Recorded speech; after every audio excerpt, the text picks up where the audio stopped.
Nous allons parler du monde des EHPAD, notamment suite à la sortie du livre Les Fossoyeurs de Victor Castanet, avec Séverine Labou, qui est directrice générale du groupe hospitalier LOS au Bourdin. Bonjour Séverine. Bonjour Frédéric. Peut-être vous présenter le groupe et en quoi est-ce qu'il rentre en ligne de compte avec les EHPAD. Alors, le groupe hospitalier Los au Bourdin est un établissement public de santé et médico-social qui est principalement orienté vers l'accompagnement des personnes âgées, donc sur sa partie hospitalière, qui comprend 90 lits et places, et on a une majorité de places EHPAD qui représente 205 lits et places. Donc, on est effectivement concerné par l'accompagnement de nos aînés de manière générale et en particulier sur le secteur médico-social dit EHPAD. Par rapport à l'actualité, le livre, vous en avez pensé quoi? J'imagine que vous l'avez lu et vous en avez pensé quoi? Alors, le livre, je n'ai pas fini de le lire parce que Parce qu'il effectivement, est c'est un pavé, il est extrêmement intéressant, je l'ai bientôt terminé. J'en ai pensé que du bien, dans le sens où c'est malheureusement parfois par les scandales que les pouvoirs publics sont saisis et se saisissent véritablement d'un sujet. La question du manque de moyens ou des difficultés d'accompagnement de nos aînés n'est pas nouvelle. Moi, j'ai commencé dans le milieu en 2009. On était déjà en gros problème de sous-effectifs de manière extrêmement chronique et on est toujours avec ce sujet de manière de plus en plus prégnante puisque nos aînés, comme vous le savez, sont de plus en plus dépendants à l'entrée, de plus en plus requérants en soins.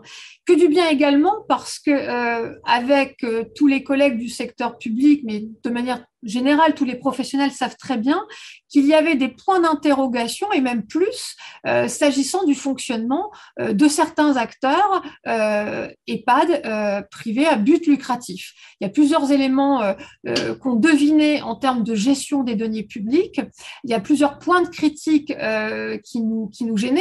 Par exemple, la question de payer une redevance à l'État pour l'exploitation d'une autorisation publique, comme le font les autoroutes, comme le font les ondes radio. Pourquoi les EHPAD privés à but lucratif, comme les cliniques privées, ne payent pas à l'État une redevance pour exploiter une autorisation publique qui, en plus, leur apporte de l'argent? Bref, je ne rentre pas dans le détail, mais ça faisait très longtemps qu'on attendait enfin une révélation, des révélations sur ce sujet parce qu'on supputait ou on avait quelques infos. Et en tout cas, le travail qu'a fait Victor Castanet et tous ceux qui l'ont accompagné comme Laurent Garcia, eh bien, c'est de recueillir les éléments de preuve, ce qui en fait un livre sur lequel on ne peut pas détourner le regard et dont absolument, encore une fois, les pouvoirs publics doivent se saisir pour prendre des mesures correctives et assainir le dispositif. Est-ce que les EHPAD publics, c'est pas pareil, c'est pas la même situation? Qu'est-ce qui diffère? Non, on n'est pas du tout dans la même situation à plusieurs égards. De par notre fonctionnement, d'emblée, on est beaucoup plus vertueux. Nos salaires ne sont pas faits en fonction de notre taux d'occupation. Nos salaires ne sont pas faits en fonction de nos résultats comptables. Nous sommes des acteurs désintéressés de fait par notre mode de fonctionnement. Par ailleurs, en tant qu'établissement public, on a toute une flopée de règles qui font qu'on ne peut pas déroger de la ligne vertueuse. Par exemple, sur les dépenses publiques, on est lié au Code des marchés publics. Si j'ordonne une dépense, c'est contrôlé par le trésorier public qui valide le financement. Sur la question des contrats, nous, le droit des agents publics, qu'ils soient contractuels ou fonctionnaires, il faut imaginer que pour nous, le Code du travail, c'est une vaste, plaisanterie, parce que nous, les règles qui concernent les ressources humaines, c'est un Code du travail fois 10, fois 15, quoi, en réalité. Donc nous, on est bombardé de règles et parfois c'est effectivement très lourd, très difficile à porter, mais qui garantissent une certaine vertu. Ça ne nous empêche pas d'avoir des problèmes de maltraitance, d'avoir aussi ce genre de sujet, en fait, parce qu'on a aussi un gros manque de moyens, tout simplement. Est-ce qu'il y a des enjeux qui sont spécifiques aux EHPAD publics par rapport aux autres types d'EHPAD? Alors, notre premier enjeu, c'est de pouvoir survivre et de ne pas être déficitaire, parce que si les EHPAD publics sont trop déficitaires, à un moment donné, on a la crainte de disparaître. Et nous tenons, nous, acteurs du public, à rester partout sur le territoire français, car nous offrons un service, l'accompagnement en EHPAD, pour tous, quel que soit votre niveau de revenu, Nous sommes là pour tout le monde, les pauvres comme les riches, ou comme comment dit-on, le français moyen. Nous sommes là pour tout le monde, nous sommes une garantie, nous sommes quelque part un filet de sécurité pour l'ensemble de la nation.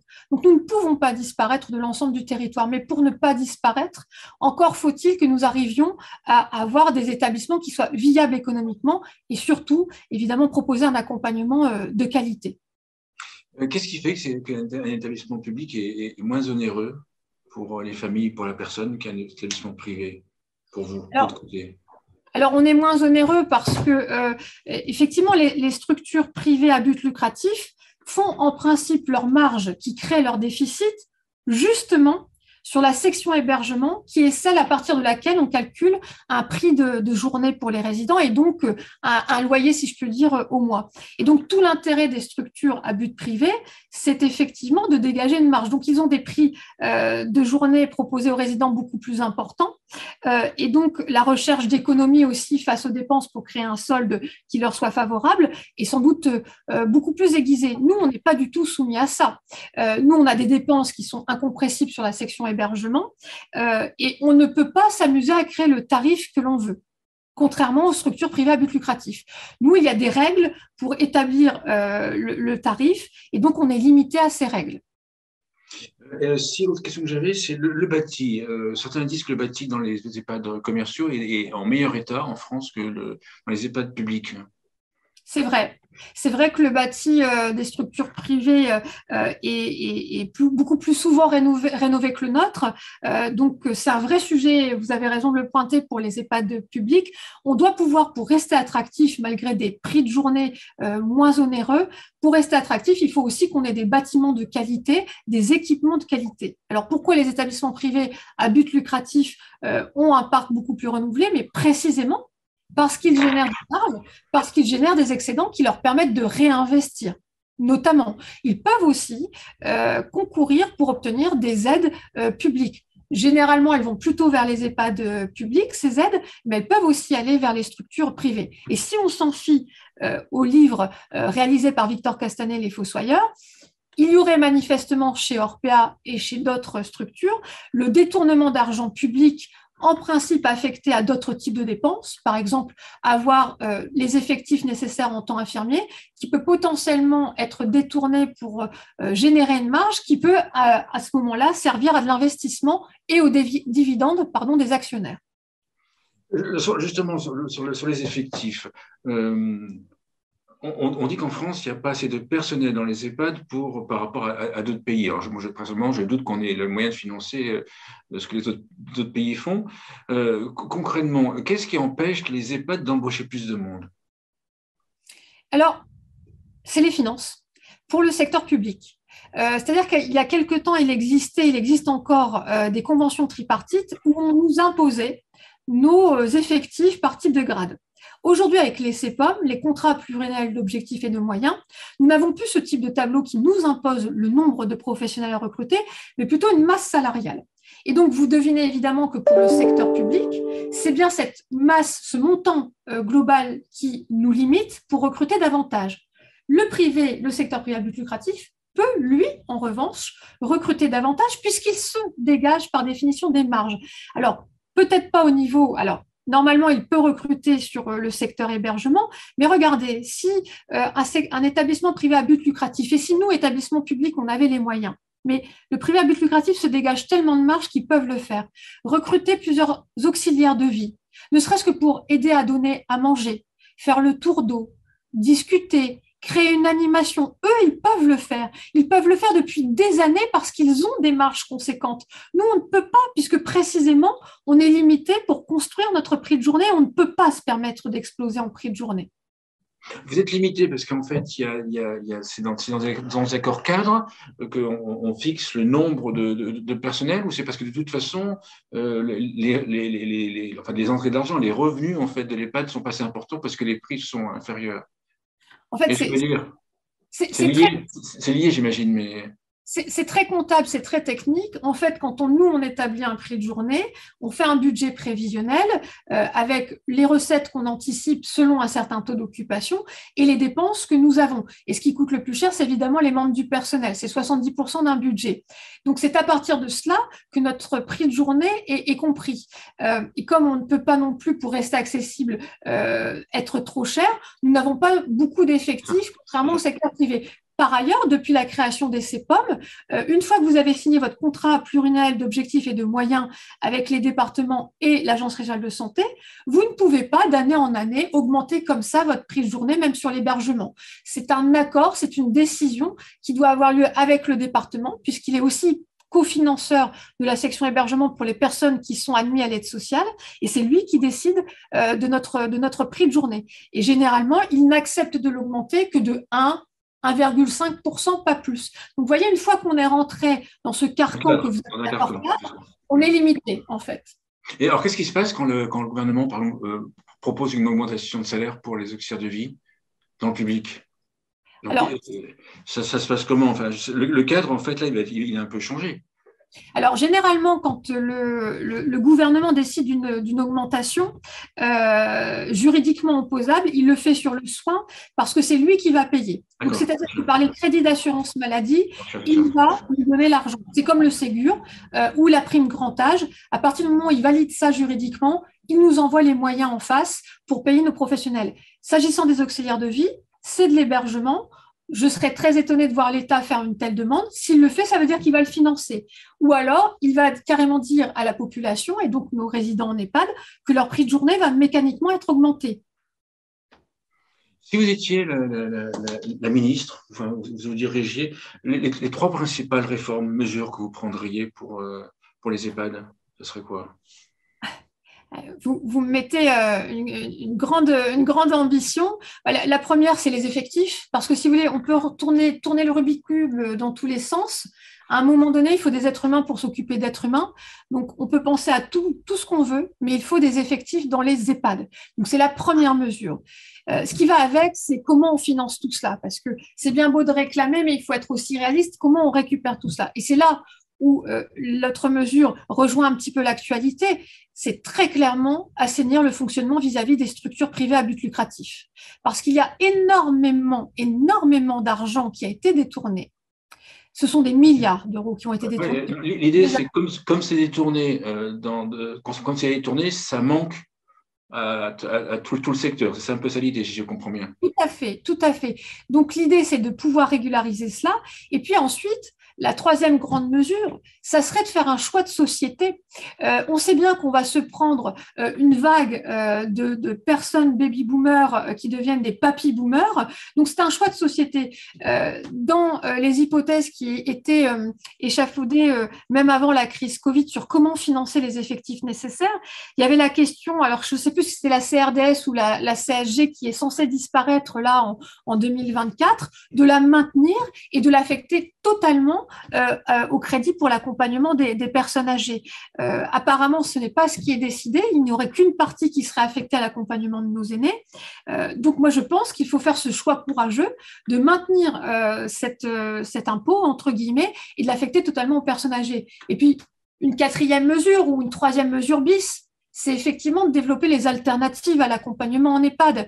On voit bien qu'il y a des choses qui peuvent s'améliorer au niveau du domicile pour maintenir le plus longtemps possible, pas à n'importe quel prix, parce que tout n'est pas possible à domicile, très clairement. Mais il faut qu'on puisse travailler cela, les alternatives. Et puis les EHPAD de demain, etc., ce dont on parle depuis très longtemps déjà. Un autre point que je voulais aborder avec vous, justement par rapport à la vague. La vague des baby-boomers, elle a 77 ans cette année, donc il y a encore, on va dire, 10 ans à peu près, en moyenne, de moyenne, pour arriver au niveau de l'EHPAD, pour cette vague en question. L'adresse dit qu'il manquerait pratiquement 110 000 places. Vous avez vu ça, cette étude en EHPAD d'ici 2030.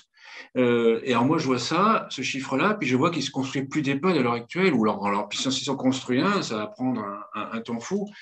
Comment est-ce que vous voyez ça, en fait? Pour moi, il y a soit, en fait, le 110 000 places exagérées, on trouve des solutions alternatives, soit on se prend le mur. Alors, il y a des EHPAD qui se construisent encore, il y a encore des extensions d'EHPAD et il y en aura encore. Le gouvernement actuel ou même les autorités, comme par exemple la CNSA, ont parfaitement conscience que de toute façon, on ne pourra pas faire sans les EHPAD et on ne peut pas réduire le nombre d'EHPAD. Au contraire, il faut l'augmenter. Même si on améliore les dispositifs d'accompagnement à domicile, il y a de toute façon un tel niveau de dépendance ou de besoin en soins, et comme je disais, tout n'est pas possible à domicile, que nous sommes encore nécessaires à la société. Il faut que les EHPAD évoluent. J'ai évoqué rapidement tout à l'heure, l'EHPAD de demain. Oui, on doit encore nous-mêmes aussi se changer, faire notre propre révolution, mais on sera toujours nécessaire. Malheureusement, à moins qu'il y ait un remède à la maladie d'Alzheimer et les maladies apparentées. Peut-être que alors ça par contre, ça pourrait être la vraie révolution qui questionnerait encore davantage le devenir des EHPAD ou l'accompagnement de nos aînés. Mais ça n'est pas encore à l'ordre du jour. Les baby-boomers, autres, alors si on suit juste sur cette vague, les baby-boomers, certains disent qu'effectivement les baby-boomers sont plus revendicatifs, se laisseront moins faire quand ils iront en EHPAD. En comparaison, où la génération qui est à l'heure actuelle en EHPAD serait plus résiliente, accepterait plus la situation, se plaindrait pas trop. Vous en pensez quoi? Vous pensez que ça va arriver ou de toute façon les baby-boomers seront dépendants, qu'une personne dépendante, n'importe quelle génération, c'est la même chose et ils se plaindront pas? Alors, c'est partiellement vrai, parce que c'est vrai qu'on ne sera pas du tout sur les mêmes générations. En tout cas, ils auront pas tout à fait les mêmes besoins. Ce seront par exemple des personnes qui seront en capacité de se servir d'Internet, plus ou moins. Donc, il y a des façons de faire qu'on doit aussi repenser. Ils auront d'autres exigences, même qualitatives, ne serait-ce que sur l'accompagnement aux toilettes. On a des générations encore où on ne prenait pas forcément une douche tous les jours. Là, on aura des générations qui prennent des douches tous les jours, et donc il faudra absolument avoir les moyens en termes humains et en termes d'équipement pour accompagner à ce sujet. Par contre, ce qui est vrai aussi, c'est que si vous entrez en EHPAD, c'est que vous n'allez pas bien, et notamment au niveau cognitif. Donc, ce côté revendicatif ou exigence, de fait, il sera amoindri. Mais on sera face à une autre population et puis on a toujours les proches pour lesquels moi je milite pour qu'ils aient une place beaucoup plus importante dans les EHPAD ou même dans l'accompagnement des aînés, qui seront des personnes qui sauront défendre leurs proches en EHPAD et ailleurs. Et j'observe, puisque c'est un sujet vraiment qui m'intéresse, la place des familles, des proches en EHPAD. Et cette semaine, je rencontrais une nouvelle association qui s'est créée sur notre métropole lilloise, l'association Inter-CVS 59. Et on voit de jeunes papy-boomers qui se saisissent du sujet pour leurs proches en EHPAD et puis pour eux demain. Et je peux vous dire qu'ils n'ont pas l'intention de laisser les choses en statu quo et qu'ils ont plein d'idées et qu'ils se battent pour faire vivre ces idées. Et je pense qu'ils seront entendus. Avec la famille, donc on va dire, intégrer la famille, je ne sais plus le terme que vous avez employé. C'est-à-dire qu'en fait, ce serait des habitats communs où on pourrait imaginer la famille habiter à côté des personnes plus âgées. Ce serait du lien distanciel. Vous voyez ça comment? Il y a deux dimensions. Je ne pense pas qu'on fera déménager les proches pour venir vivre au sein de l'EHPAD ou à proximité. Par contre, l'EHPAD de demain, c'est un EHPAD qui peut venir aussi à domicile pour accompagner l'aîné et sa famille. Ça, c'est la première dimension qu'on veut tous et toutes développer. Il y a ensuite, au sein de l'EHPAD, le repenser pour que les familles ne se sentent pas comme des étrangers au sein de l'EHPAD.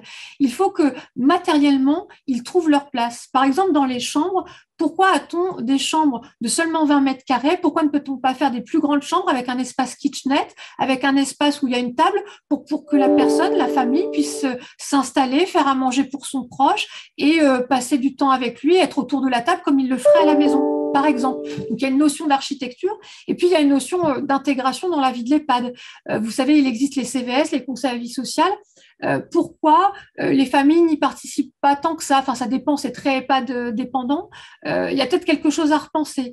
Dans mon établissement, là, on travaille avec un cabinet qui s'appelle le cabinet Objet, où on cherche à comprendre pourquoi les familles ne se saisissent pas davantage de notre CVS, qu'on développe pas mal dans notre établissement. Donc, on essaie de comprendre et de travailler avec eux pour qu'ils puissent se sentir des acteurs de premier plan au sein de notre établissement. Donc, ça passe par l'intérieur et effectivement, comme vous le disiez, par l'extérieur, mais on les fera pas déménager. En tout cas, il faut que la maison EHPAD soit aussi la leur. Je pense qu'il a peur de voir sa propre mort, plus la culpabilité d'avoir mis ses parents dans les EHPAD, peut-être, qui doit bloquer, à mon avis. J'imagine ça comme ça. Oui, puis il y a nous, je pense qu'il faut qu'on se re-questionne sur notre façon de fonctionner. On est peut-être trop standardisé. Enfin, je pense que c'est d'abord à nous de nous questionner. Il y a sans doute des choses qu'on ne propose pas, des fonctionnements qui n'invitent pas à s'approprier le lieu EHPAD, la chambre ou l'entièreté de l'établissement. Donc, on doit tout repenser, architecturalement parlant, et aussi dans le concept, en fait.